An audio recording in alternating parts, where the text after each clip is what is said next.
Salut à tous, avec Sabotosmobile.fr, on est à l'IFA et j'ai sous les yeux alors un Huawei Ascend P1 qu'on avait déjà vu au MWC, mais cette fois avec la nouvelle surcouche Emotion UI, alors qu'on est encore en train de découvrir. Du coup on a quelques interrogations et pour l'instant on découvre et c'est assez intéressant. Alors par exemple, d'après ce que j'ai compris, il n'y a pas de menu principal, c'est-à-dire qu'en bas vous voyez il n'y a pas de bouton pour accéder à un menu, à part si je me trompe.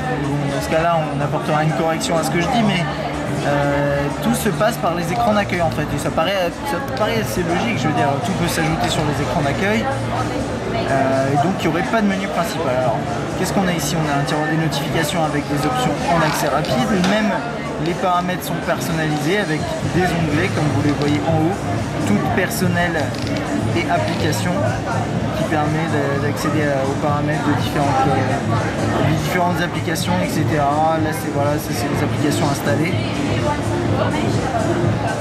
Personnel, on peut accéder au thème. C'est là aussi où c'est intéressant avec Emotion UI, c'est qu'il y a toute une notion de thème. Huawei s'est clairement inspiré de tout ce qu'on trouve dans les launchers, etc. Et du coup, voilà, vous avez des thèmes que vous pouvez changer. Donc là, imaginons, voilà, vous voyez, j'ai ce thème là. Voilà, sur l'écran d'accueil, pardon, non, voilà, on a ça. Je vais changer, je vais mettre Android. Il dit, voilà, il me le présente apparemment. Je sais pas trop comment ça marche pour l'appliquer, on va faire ça. Ok. Ça c'est toute la personnalisation. Moi ce que je veux c'est appliquer un thème. Alors attendez. Ah il dit currently used, désolé, j'avais pas lu. Ok, donc on va changer, on va mettre par exemple ce thème là. Voilà, appliquer, pardon. Et vous avez vu, vous avez pas mal d'options pour la personnalisation. Vous pouvez changer vraiment le fond d'écran, les différents éléments qui seront affichés. Donc là voilà, j'ai ça par exemple, avec un dock différent, des icônes différentes. C'est peut-être un bug, mais j'ai pas de tiroir de notification. Soit. Du coup on va retourner dans l'ancien thème parce qu'il y a peut-être un bug avec celui-là. Hop, voilà. On va mettre ça.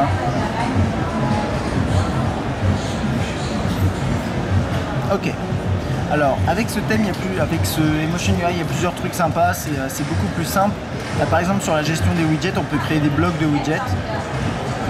On peut éditer ensuite de cette façon. Donc là on peut le prendre et le déplacer, le mettre à la place d'un autre. Alors j'ai pas encore essayé vraiment de faire de déplacement, bon, on va voir comment ça marche. Voilà, on peut faire ça. Si lui je veux le mettre là, je ne peux pas. Lui je peux le mettre ici. Lui est-ce qu'on peut augmenter sa taille? Je ne sais pas, apparemment non. Bon ben voilà. Et c'est des blocs comme ça qu'on peut déplacer, c'est plutôt sympa et le rendu est joli. Ensuite, on a un système de multitâche qui a un peu évolué avec la mention de la RAM utilisée là-haut, c'est plutôt sympa. Hop, on peut appuyer ici pour fermer un processus. Là, j'ai pas voulu faire ça. Et là, ici, on peut tout nettoyer. Eh ben, donc voilà, ça c'est assez sympa. On a l'accès à différents profils de cette façon-là qu'on peut personnaliser a priori. On a la présentation de tous les écrans d'accueil qui se fait comme ça, c'est plutôt joli, c'est bien fait je trouve. Qu'est-ce qu'on a d'autre?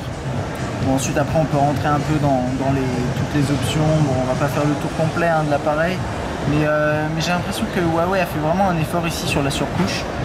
On peut par exemple commencer à écrire, voilà, on a ce mode de saisie là qui est proposé, mais bien sûr on doit en avoir d'autres. Ça c'est le mode de saisie Huawei, on a le clavier en français. Classique Android. Et pour ce mode de saisie, à mon avis, on peut basculer entre différents modes. Je vois pas trop, on fait comme ça, j'imagine. Ou peut-être défilement, voilà, c'est comme ça. Donc bon voilà, là il est en QWERTY, mais bien sûr on l'aura en AZERTY nous.